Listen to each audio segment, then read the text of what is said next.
Welcome back to Haunted and Historic Australia for another episode in our Adventures series. In this episode, we take a look at the St Jude's Anglican Cemetery and Church in Dural. Now, this cemetery was established in 1876, and it appears that the first interment was for a very young child, about an 8-month-old, named Darcy Hawkins. In the same plot, it is believed that a brother who became a police officer, James, is also buried there, as well as their parents, Ruth and William. They appear to be one of the families from the area, and the actual area itself was donated, or the land itself was donated by Eleanor Wingate, whose maiden name was Rouse, a daughter to Richard and Elizabeth Rouse, who were the pioneers and the namesake of Rouse Hill. They also established the house Rouse Hill, which we will do in a later episode. I've been dying to get to that place. But we thought we'd have a little look at this lovely old cemetery in Dural. It has a lot of wear and a lot of the headstones have fallen over and has also faced vandalism. Sadly, these open cemeteries, which we're very privileged to be able to access, can sometimes be overrun with vandalism because they're so accessible. But hopefully there's some security cameras now that are in place to prevent any of this from going on anymore. But we thought we'd have a little look around. We hope you enjoy.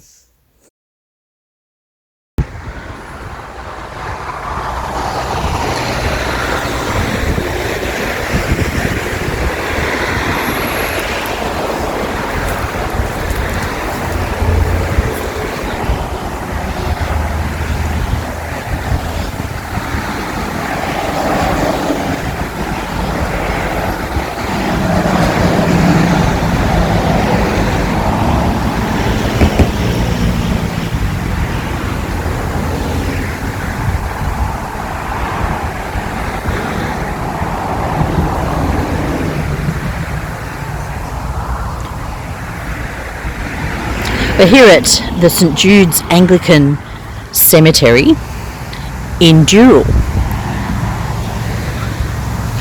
Now it appears this is an old area up here, and as usual we are on a major road, Old Northern Road at Dural, so apologies for the noise. Now, once again, we're in an old cemetery, the first interment being 1876.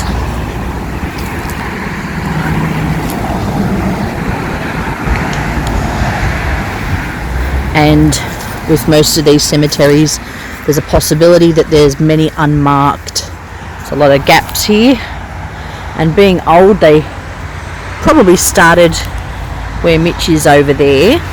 But we'll cover the cemetery and find the oldest interment, which we know is little Darcy, who's interred with her brother James, who was a police officer, as well as parents William and Ruth. But here we have, so many of these under trees get dirty. Someone's Emily Jane Black, Muriel Jessie Black, and that looks like,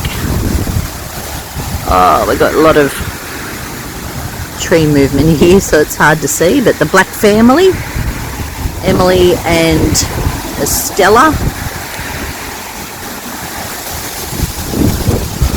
and we've got some trees basically growing right up against the fence here.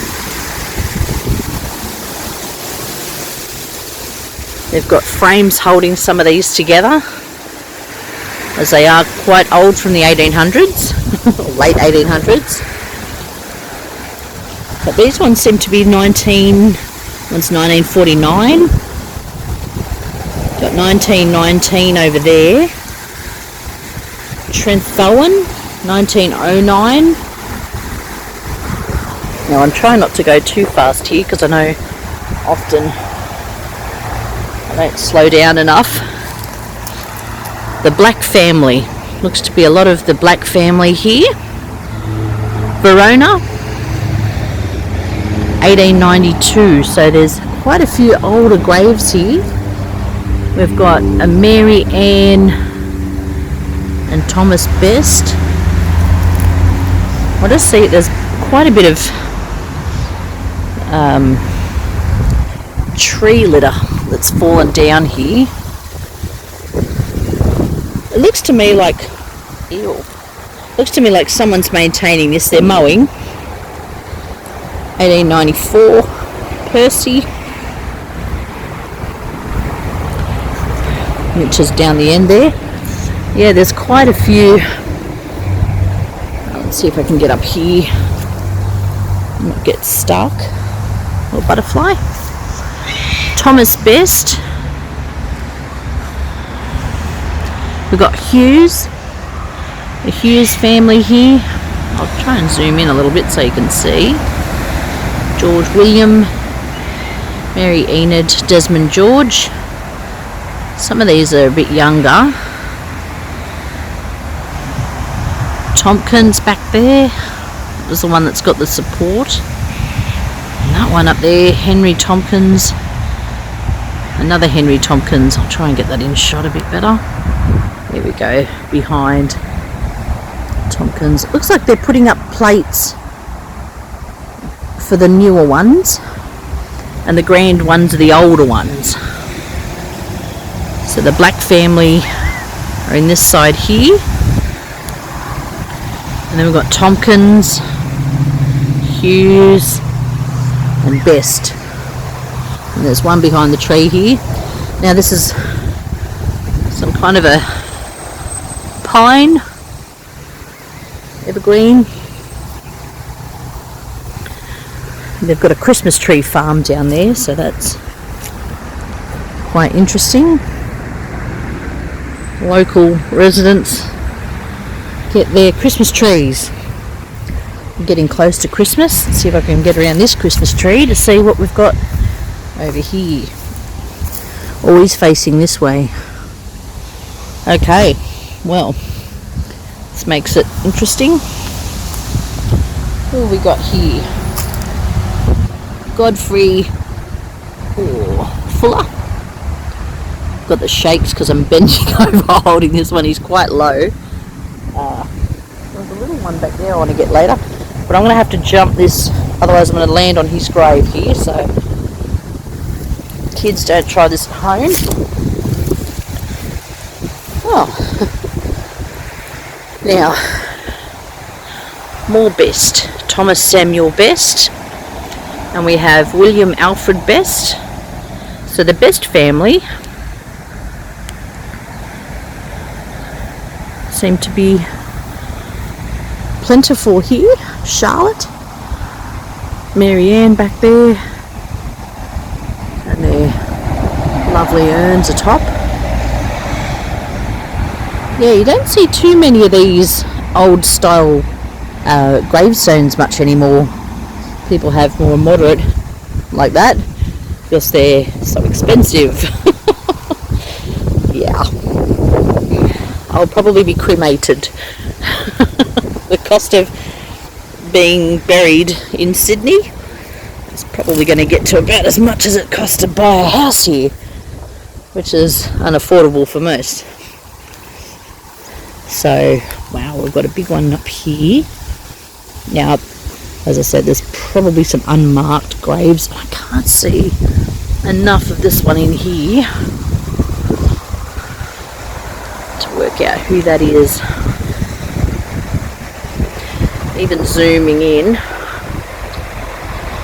it's just unreadable. Unfortunately, as I was saying, under the trees, the crap falls down from trees and makes things unreadable, dirtying up the headstones. Oswald Stanley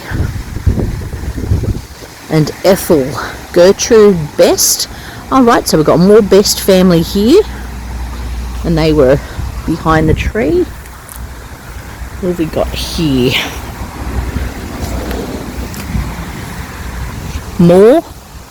Phyllis Marianne, I think it was Samuel before. Samuel James Moore. And they've been attacked by weeds. Unfortunately, it's not nice. Now this is interesting here. Let me just get a scope of what's going on here with this lot. Right. Now I don't know, but it almost appears like John Henry Witt has moved into the next plot. Isn't that interesting? So the ground must be getting wet and damp, and it's just kind of sliding to the left into, looks like the Cranston family's plot. So there was a gap between them at one stage, I'm sure. They wouldn't just bury them like this. But he slid into it somehow. The ground's moved or something. But we can see here there's barely any room. Interesting. It's interesting what you find around here. So we've got Fuller over here. I'm sure I saw a little tiny... That's what I wanted to have a look at. I walked straight past it before.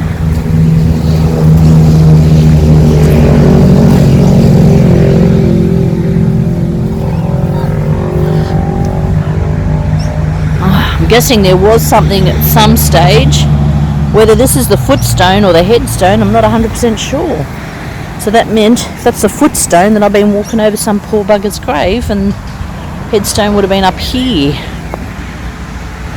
where the Campbell family is buried, and Fisher. Right, I'll just move along here, because I don't want to take too long to make my rounds. Cranston at the back, Charles Cranston, and also Minnie and their family. It's a big plot here. As you can see, it goes 4 meters by maybe 7 or something around here. There we go. That's interesting, isn't it? How it's moved. Yeah. Well, it's possibly damp. Well, that looks interesting. We'll get to that one. Fuller, Sarah Ann Fuller, Edward Fuller. So these are all 90s. Oh, it's a big family here. What do we got? Sarah, Henry, Archibald, Edith Muriel, Charles Upton, Godfrey Archibald, Edward Fuller, Robert Fuller. The other one I think was Godfrey Fuller over the other side, so he must have been possibly one of the children, or maybe even an ancestor. Another big plot. There's a lot of them in here. And there's things... So the ground moves all the time here in Sydney, which is always fun. Now, this one here, Camperdown.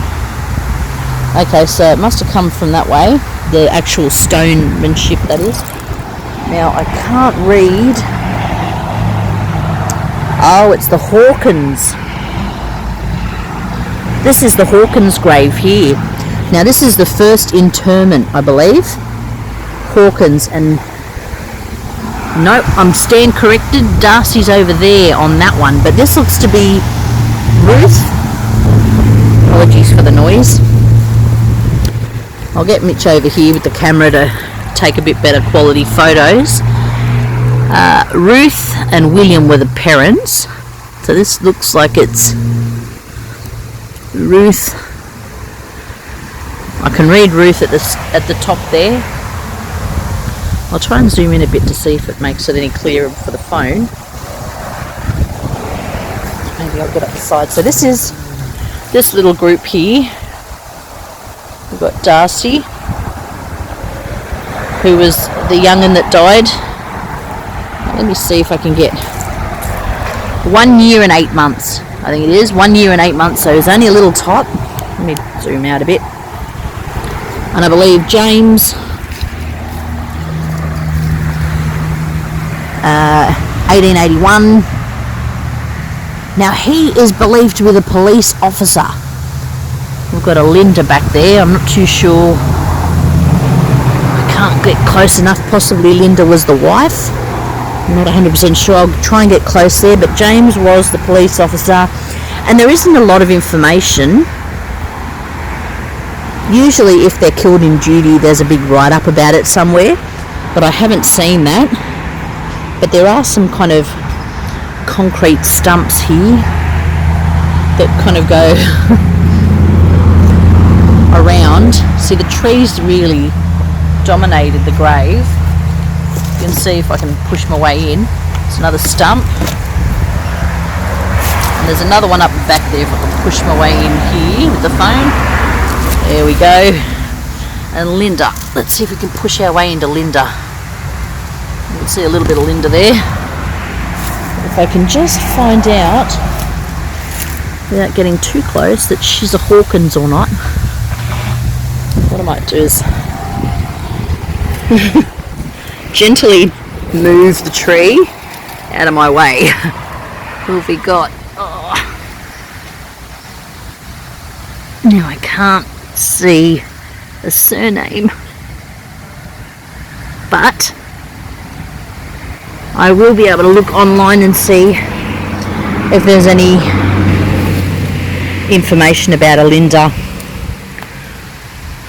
The Australian Cemeteries website's really good because there's a lot of people who come out here and film every single one of the headstones and put it online for people who can't always get here.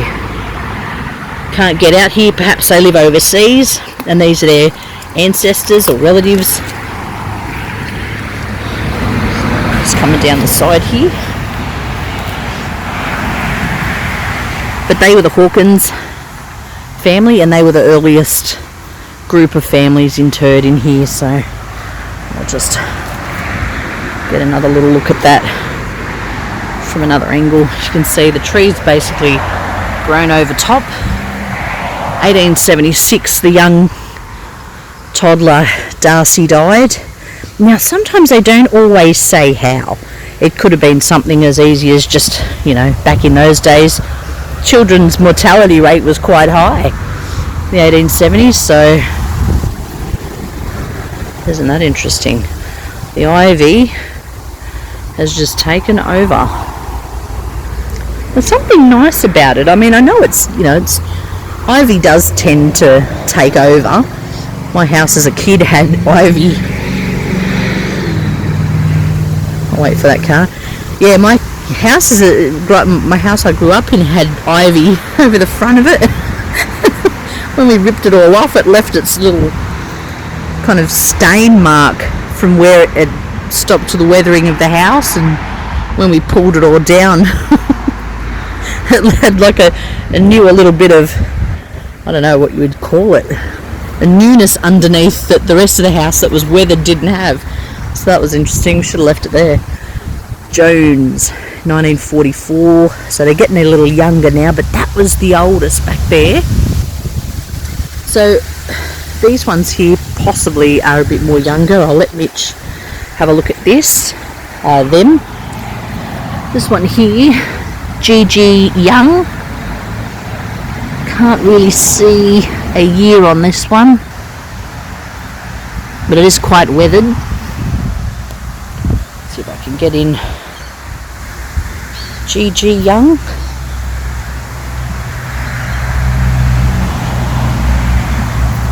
Never knows. There's a little bug that's crawling over it. He seems to like it. So there could be some more unmarked, but they seem to get kind of newer there. I'll leave those to Mitch and make my way down this way. We want to see the church as well. So I mean, looking at this area here, there is so much space. I mean, there's got to be unmarked graves under here. There was something like 200 headstones counted here. I'll double check on that number, but I mean, there would have been more people buried. There's still people being buried down the bottom there, so we won't go too far. But along this area here, I'm guessing there's probably bodies under here that we just don't know about. We've weathered over time and fallen over, or didn't have headstones to start with, and unmarked, unfortunately. It's such a sad thing, unmarked. I mean, sure, the people who have died probably don't care, but I don't know, there's nothing left, no legacy, nothing that's, tangible that you can touch like a headstone. But here we go. Born 1847, died 1905. Martha Harvey. That's a nice sized stone there. That's seen 120 years almost, and it's doing well. As are most of the others, because they're still standing. 1898. So, as I was saying earlier, they spread when they were doing burials originally, obviously it was all paddock around here, no doubt, and they would spread them out. They wouldn't have them all close together in a corner of a big paddock. They'd spread them out and, plant trees, and there were probably other trees were here already that have since left, like that gum tree there. It's probably been here a while. Same with those two over there. And other trees have since grown, but they would have had, probably they'd just bury them. A family would take some portion over here, and then another family would take some here, and as time went on they just kind of fill the gaps, I guess. And I suppose they want to leave some area for more of the family to die and be buried in. That's why you find sometimes they're not exactly close to each other either. So we've got best here, and we've also got best over there, and a bit of best here, but in an empty spot in the middle there may have been some unmarked graves that we just don't know. And there's possibly records maybe at the church. They may have kept some records of who was buried in unmarked graves. I know on the old cemeteries list there are names without dates next to them, so that's always a good indication that someone's been buried without markings. Possibly they've had a list given to them from the church, and they've decided to put the names up. So we've got Mitch over there having a good old chat. Gable, sorry. My apologies. We've got Gable, King, Fennel, more best over there.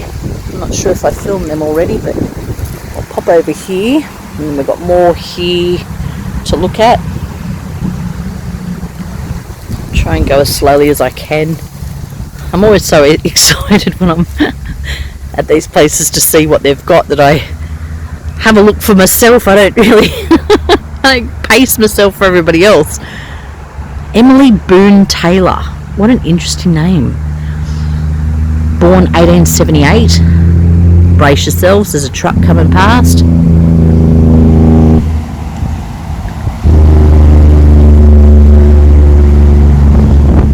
There we go. Boone Taylor. John Boone Taylor. Interesting. Fennel family between. What have we got over here? Now this looks interesting. There's kind of like a double plot here, or perhaps a headstone's fallen from the second one. We do have a couple of people in here. Mary Jane High, Jane Head High. Now I know what you're thinking. Who would put a middle name Head, right? Well, it's probably the surname of maybe a grandfather or grandmother that they didn't want to lose out of the family at that time. So they named their children often the surname, even if they're female, they give the surname to the middle name of the child that's in the children that are born. Davney and also Davney. Looks like it's beloved wife of Davney. So Davney's a fella's name. I had to double check. I wasn't sure. I've heard Dabney Coleman, but Davney, I've not heard Davney before. So I had to have a little read of that. We don't want to offend anyone. Apologies to all the Davneys out there that may be watching. It's an interesting name you have there, and I haven't heard it before, so apologies.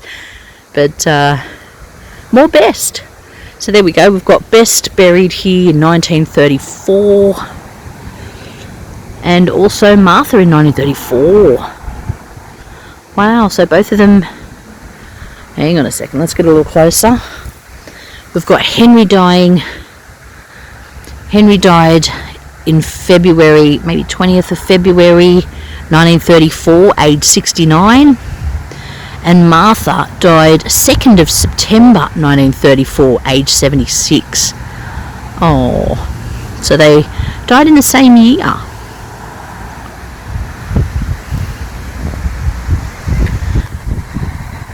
So there's a couple of Bests here. They go up the back, they go over there. So there's quite a few families buried in here. And there's a mound over there. I always get a bit nervous. Yep, we've got some newies in there. I won't walk any further that way. Just wanted to have a little look at Amanda Emily Black. Departed this life in 1900 in March. So, and also Emily Catherine Black. So the name Emily seems to be quite a prominent name in this family. What is that? It's sinking or something. I don't know. It's a bit nervy that there's a hole there. But, you know, there's more buried here, so I'll respect them and move the other way. We have Willoughby Isaac Rawlings. So we've got Rawlings family. One of the teachers at my school was a Rawlings. Mr. Rawlings. There's probably unmarked graves underneath me here. Fortunately, Viney, got the Viney family. Seems to be quite a few Viney members here, and that book's unreadable. Unfortunately, it's made out of something that's gotten eroded over the years. You can see that there was something written on it, and I'm quite worried actually about my ancestors' graves. I don't like to say it, but you know, if they can't read who you are, they may not look after you. They might bury someone on top of you, which is not a nice thought, let me tell you. And some of my ancestors have had headstones that have completely almost wiped off. So I'd really like to put some things like a nameplate, as many people are doing, nameplates over the top of the old ones to ensure that people know who's in there. Looks like Mitch has found the Hawkins family. I hope he's taking photos. I don't even have to tell him. Let's see, we've got John and Elizabeth.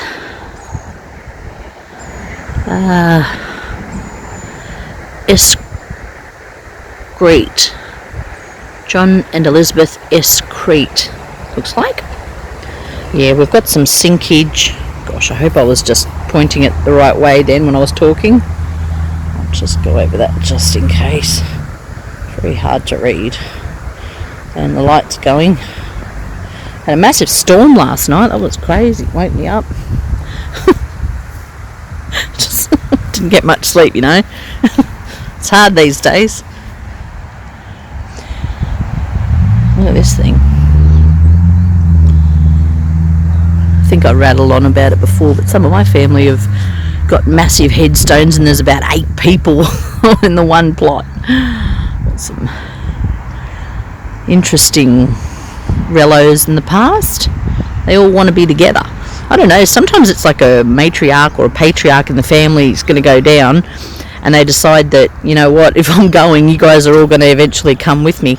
So they buy a plot that's big enough for everyone, or almost everyone.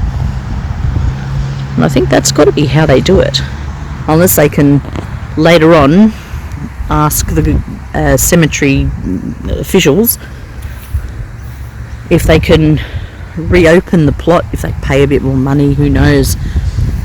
Might be an interesting thing to find out. I might be able to be buried with one of my old ancestors. Freeload a little. It's going to cost me too much. I might be able to jump on the back of someone else. Why not? I'm not going to care when I'm dead.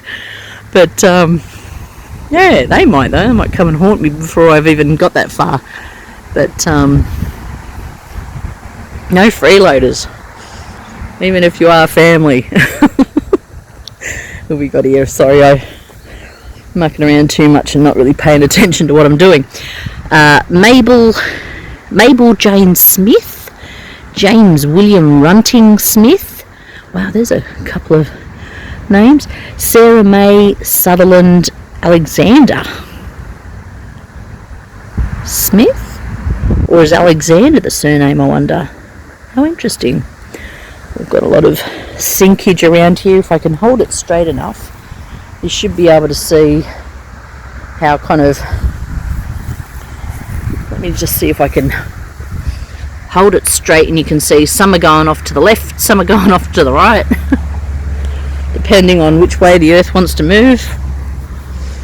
Now, that's scary. Possibly unmarked. Apologies. I can almost guarantee they're probably unmarked. 1919, we've got Charles David Robertson.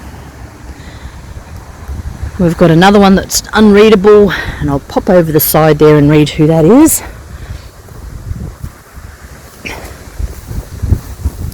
Gosh, we're probably going to lose light soon, so I'll be as quick as I can. William Pierce.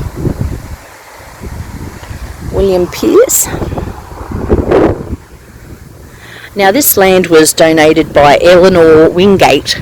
Now, I don't believe that she was buried here, because she was a daughter of Richard and Elizabeth Rouse, the namesake of Rouse Hill, pioneers, and so she's probably buried the rest of the Rouses somewhere, which I'm going to find out. I hope I haven't already been there. I don't think I have. I think they're buried somewhere that we haven't gone yet, unless I've completely forgotten, which could have happened.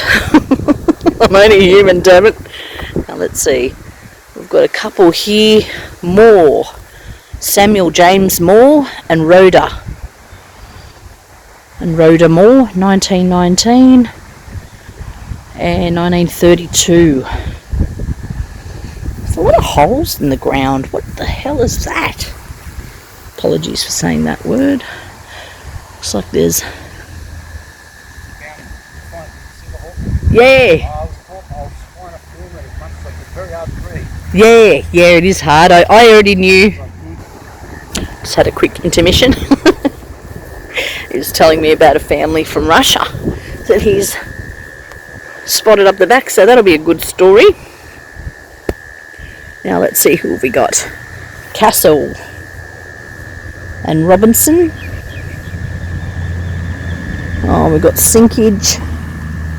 Wow, they're going right down. I mean, I don't know if you can really see that, but it looks like it gets boggy, and I mean, you can see how much, let me get over here, you can see how much the ground moves. So that part there is just kind of gone beneath. But I'll digress. I've got to get to the church, so can't make it too long. I can talk forever, and you guys know it. Let's see, John Saxton. Wow, that's an interesting one. I don't know if you can really read it in the light here, but John Saxton. Let's see if I can darken this a little bit. not going to let me, is it?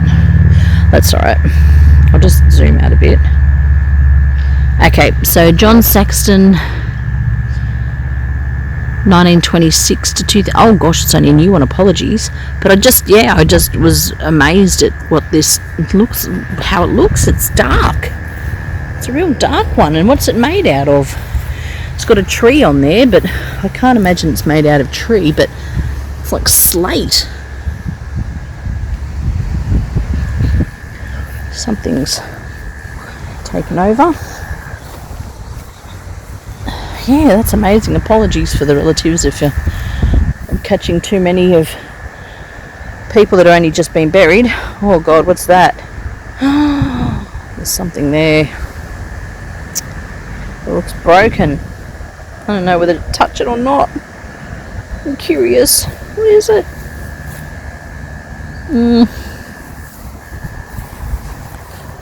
Alright, I'm going to touch it. Okay, it's heavy. Oh, it's got spiders all over it. Crikey, I don't know. Okay. We're just going to leave it. Possibly it's come off someone's grave and it's just been... Maybe the mower man's moved it. Blake. We've got the Blake family here. Some new ones to the left, so I won't focus on them. We've got a big hill here, which makes me nervy. And that looks like it's a separate patch of grass. Unmarked graves. We've got Marsh family over here. Marsh family and Eleanor Parr. Yes, so speaking of Eleanor's, Eleanor Rouse was married to a Richard Pearce. No, I'm confusing that with somebody else. Ignore that completely.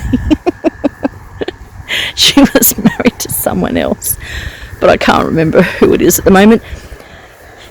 Thomas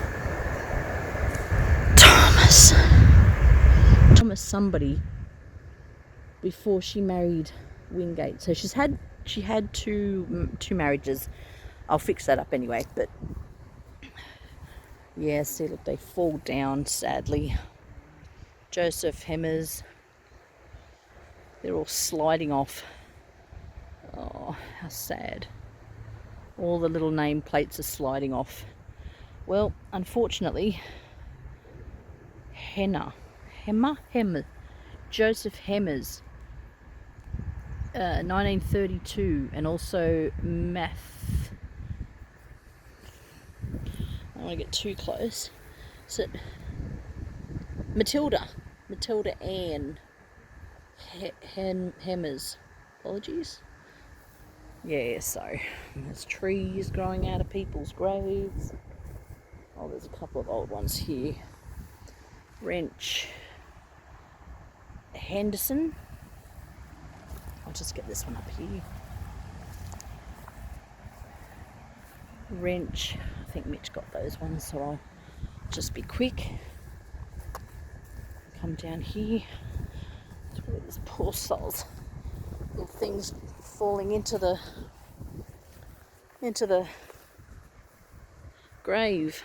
Weeks. Peter Weeks. And they've got like a little kind of flower holder. Oh, I can see ants on that too. So come out here in the sun. There's probably an unmarked grave there. And we have Featherston. Charles Henry Featherston and Emily Featherston. Ethel Maud Featherston. Doris Evelyn Featherston. Oops, being bitten by something. And it's getting dark, so I can't see what I'm being bit by now. John Noel Griffin and Mary Jane Griffin. Ethel and Laura in there as well. So that's Dural St Jude's Anglican Cemetery. And we will be looking at the St Jude's Anglican Church. But that's the cemetery. We've got a big old gum in the middle of it. First interment was 1876. So it's old. It's old. well over 100 years. And the wind's coming. Might even get another storm. So, hope you enjoyed this episode. Hopefully we'll be able to get to the church and do a quick whiz around the church as well. Don't forget to subscribe, like the video if you liked it, and hit the notification bell so you're aware when we're posting more videos around town. We're here at the cemetery, one which we didn't actually know about until a matter of days ago, in Dural, which is a northwestern suburb of Sydney. Still lots of land here, and people have been living out here for many years, and also people who, wealthy people live in this particular area and beyond. So this particular cemetery is an Anglican cemetery. It's known as St. Jude's. It's on the Old Northern Road, which is a very busy road in Dural. And so we've come out here. It was basically, the first interment was in 1876, and so there is it's still in use today. So it's not as old as some of the places we've been to, but 1876 is still up in age and significant. So anyway, we didn't know it was here. We come down to document the place. Our goal is to pretty much go to as many of the older cemeteries here in the city of Sydney we can, and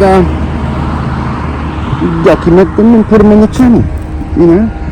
It may not be to everybody's taste, but a lot of people do appreciate these things, and a lot of people who don't live in Sydney or just don't have the means to travel to these places are interested in it, and so it's worthy, and look, we love the historic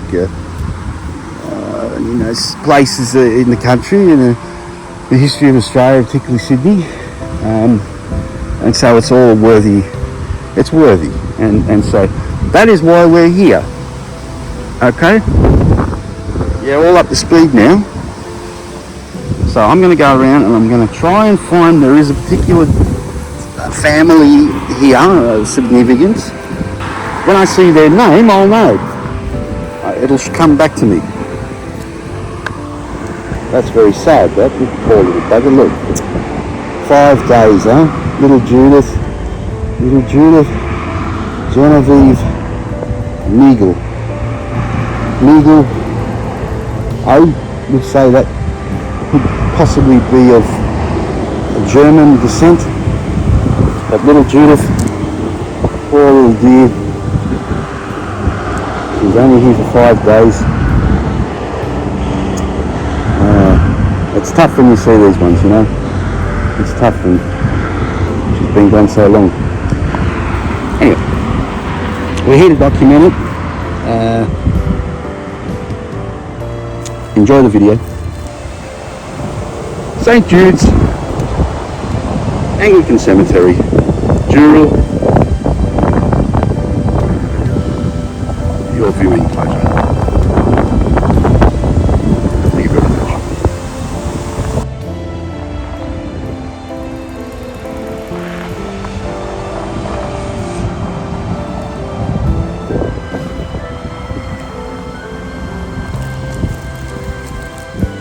So I'm particularly interested in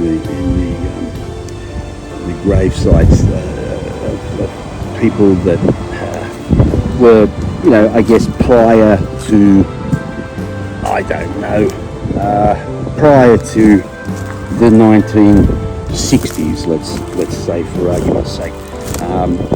I think sometimes people, there are interments here that people have actually they've been buried here well into the 2010s and beyond. I think it's almost not that it's not of interest, but I think it's almost like, well, you know what? A lot of those people, their families are still coming here, obviously, and maybe it's in a little bad taste to film all of those later ones. And for that reason, I think it's important that we try to stick to pre-50s, whatever the case may be. For instance, this man here, which I just saw, Mr. Boris, his name is Kangaroof. He was born in Russia in 1900, and he died at Golston. He made it all the way from Russia in 1900. I believe I'm no history buff of Russia, but I know there was lots and lots and lots of things going on over there. In the year 1900, there was all sorts of things going on there. I think it's a feat in itself. The man was able to get out of there and make it all the way to Galston, even if it was only for what does it say here? If the man was born in 1900, and it looks like it says 1934 to me. So I mean, shit, Boris only lived 34 years. But if you can speak to the bloke, I would suggest that Boris had a pretty full-on life, for his 34 years to be born in Russia in the year 1900. I mean, the Tsar was still in power and that over there. Correct me if I'm wrong. I'm probably wrong, because my Russian history is less than it bloody should be. But here we go again. So Boris, there's an individual. Just getting back to what I said before, the people that have been buried here later years, beyond 2010, beyond 2000. Family, it's they're still coming and visiting, but I would say there's every chance Boris, even as well as there's not a lot, nobody's really. You'd think if family were to be coming here, they'd give it a little clean up and all that. But look, they're obviously not around. I'm sure it's not because they don't want to, but there it is. A man like Boris. Look, I'm sure nobody's thought about him for a long time, unless they've walked by and briefly saw him. But I'm thinking of you now, Boris.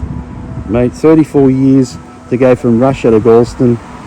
I know you had a short life, mate, but shit, what a journey, eh?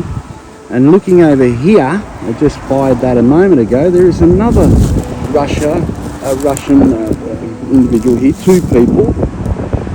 We have Musa Goliev, which almost has a French ring to that last name, and a Mr. Peter Goliev, both born in Russia, 1905. Died in Galston in 61, and Peter was born in 1893 and died in 1970 in Galston. Not a bad innings, but maybe, that's got to be more than a coincidence that two people here, both with specifically stating that they were born in Russia and from Galston, buried here. Maybe there was a community of Russian people living in the Galston area back in the day. This is something that I'm definitely going to want to look into, and this is what we do. It's little snippets and little thoughts like that start the journey to unearth some fabulous stories. So yeah, what an interesting thought. So let's see if we can find anybody else here. Look, this is another Russian name here. This is look, hey, I'm discovering this as you're watching, yeah? Bear with me, huh? So we have a lady named Evdokia, and her last name is Shinkarenko. Let me try that again. Shinkarenko. Okay, so let's try it all. Evdokia Shinkarevko. Evdokia Shinkarenko. So Miss Shinkarevko was also born in Russia and also died in Galston. And also died in 61. And what was the date there? 6th of the 3rd, 61. The young lady over here, 30th of the 9th, 61. That was Musa. It's interesting that this is, and I'm almost certain that behind these two interments here, I think those ones up there might be also Russian people of Russian descent who lived and died in the Galston area. This is an interesting thing, and it definitely needs to be looked into. I find it fascinating that there was a tight-knit community of Russian people living out in Galston. Just how they ended up there, and I mean, even the fucking logistics behind that sort of a thing back in the day would have been incredible. Okay, I think let me see here. Okay, so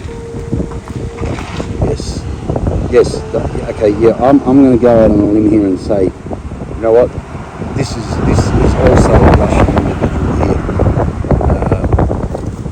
That looks to be in Russian itself. I'm not even going to try to say that. I will try and not screw up their other name. It's Grigory, right? Grigory Chepkasov. Grigory Chepkasov.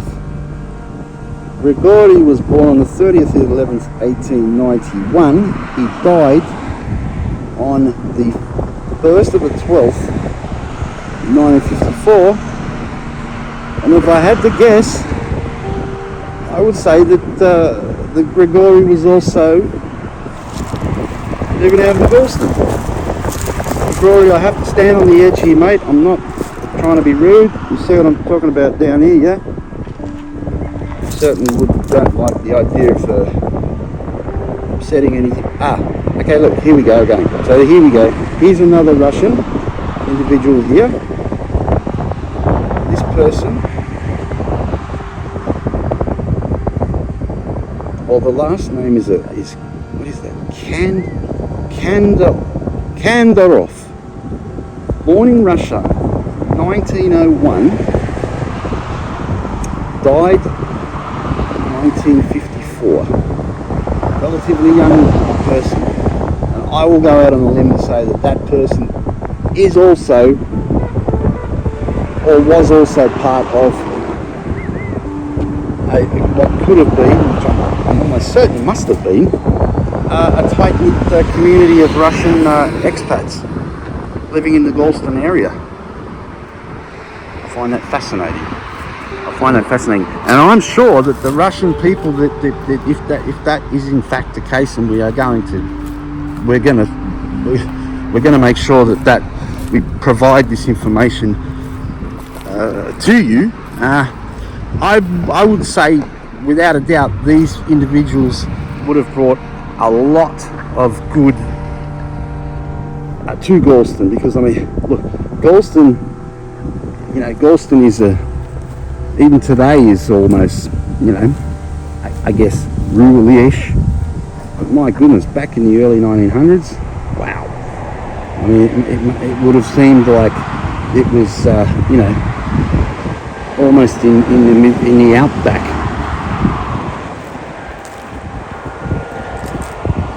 I'm fascinated to see this about the.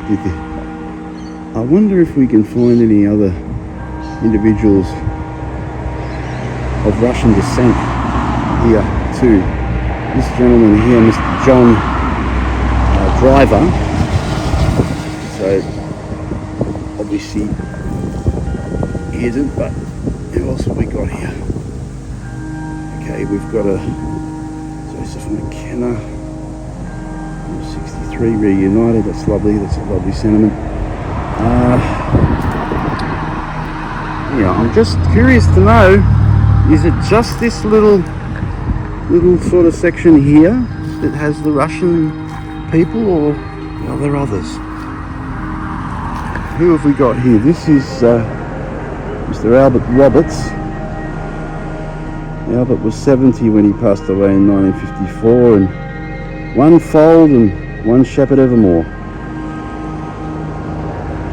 Nice sentiment. I wonder if we can find any more Russian expats buried here, because that's fascinating. What's fascinating if you're somebody like me is a bit of a geek for the history of the country, but hey, you know what? There should be more of it, because as time goes on, you don't have to be a rocket scientist to realise that if people aren't interested in the past and in what used to be, what was once, those things are lost and forgotten, you know. So yeah, if we can bring it up and talk about it and generate some interest out there in somebody to come out or to just say, hey, yeah, you know what, my area, wherever it is, any town, Australia, maybe I'd like to find out what's the history around here. And if that promotes an individual to say, you know what, I'm going to go to the library, I'm going to jump on Trove, I'm going to get onto the State Archive website, or you know, the State Library. There's so many avenues now. We're spoilt for places to search. I mean, that's a great thing. Yeah, go and look up your own particular suburb, your own particular area, and unearth information that you know, if you're a perv of on things historic, you know, it'll fascinate you. You know, that's what I've done. I lived in certain suburbs. I've lived in a few suburbs around Sydney, and a couple in particular. Parramatta is a big one, because you know, I lived there for a long time as a kid, and you know, well, that's where they really all began. Once they got here, they jumped in a boat and came up Parra River and sort of, you know, at the beginning. So lots of history, as is normal. We like to see the videos. I mean, we've got videos. There's a great video on here if you don't know it. It's of the oldest cemetery in the country in Parramatta, known as St. John's. Many a first fleeter is buried there, and the oldest official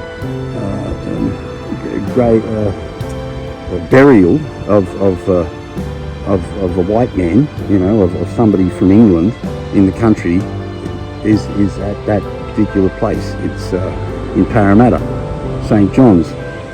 I think it's on Campbell Street. It's a one-way street. You know, if you can ever get there, go and have a look. It's a great place. You know, the history in Parramatta is second to none. You know, the whole precinct down near the old Parramatta Jail, which is we've filmed there too. We've been many a time down there. It's the what's called the female factory, you know, and it's sort of on the side of what was once Cumberland Psychiatric Hospital, which is a huge area, and many significant things down there that they've resurrected now. Even, you know, like they were sitting in, basically not in ruin, but you know, they were neglected for many years, decades, you know, and it's only in the last probably 10 years up to that they've cleaned the place up, they've opened it up, and they have a couple of times a year, they have open days, they have this and that there, and you know, it's a great place. If you love history, you know, and you can ever get to Parramatta and check these things out, it's fantastic, yeah? Do it, enjoy yourself, yeah? Or don't, it's up to you. But as I said on the video earlier, there is a Russian element here and centered around the Galston area. And I find that very interesting. With a bunch of Russian expats, a bunch of Russian people were able to get here way back in the early 1900s.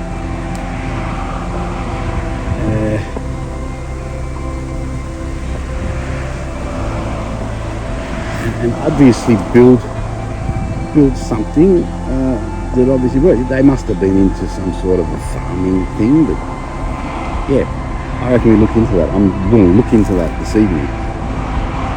This here, this particular part here, this is, okay, this particular gravestone here, right, is of significance. So I remember the person now. So the person we're talking of here is the last name is Hawkins, yeah. So let me. So the one is Hawkins, yep. So Hawkins and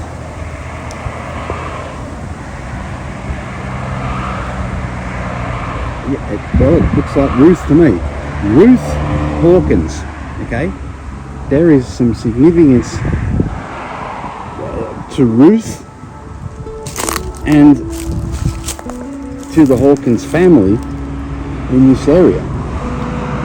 It's a shame that it's quite neglected. This stone. I'm going to turn off and cut, and I'm going to come back with a little more light. Okay, so let's have a look. I'm actually just going to try to clear away, pardon me, just want to clear away some of these sticks here so I can get a good look at Ruth's headstone. It's unfortunate that it's difficult to read the best without pigs hanging around. So let me see. All right. So this is the resting place of Ruth Hawkins. Okay. Now I've got the light on here, so I'm going to attempt to decipher some of this. It almost looks like I'm trying to decipher the Enigma code. But here goes. So, alright, so there's the Hawkins. So there's Ruth. Okay, and then we come down and okay, so that just says W Hawkins. There. W Hawkins, I believe. And then we come down here and then we come along and it says, oh, I'm trying my best here to get this right.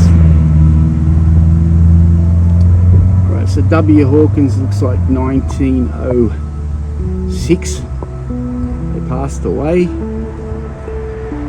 I know there's more writing here, but unless I got down there with a magnifying glass and laid on it, I really can't. A lot of it is illegible. So, yeah, this is there's multiple members of the Hawkins family are buried here. I've done my best to attempt to decipher their names, etc. and so forth, but as you can see, it's a difficult one. Let's move on over here and have a quick look at this one. What do we have? Okay, this one here. Oh, this is Sarah Ann Fuller. Okay, yeah. This is Sarah Ann. This is multiple members of the Fuller family. And without knowing for sure, I'm almost certain that the Fuller family were a family, known in the district in their day. Just come over here and take a little shot of I believe this to be the sign the cemetery, St. Jude's. Yep, I'm right. So there it is. St. Jude's Anglican Church Cemetery, Dural. Established 1876. The particular church, the actual St. Jude's Anglican Church, is a little way up the road here, and so that is where we are headed now. St. Jude's Anglican Church Cemetery. Up your bum. Aussie made.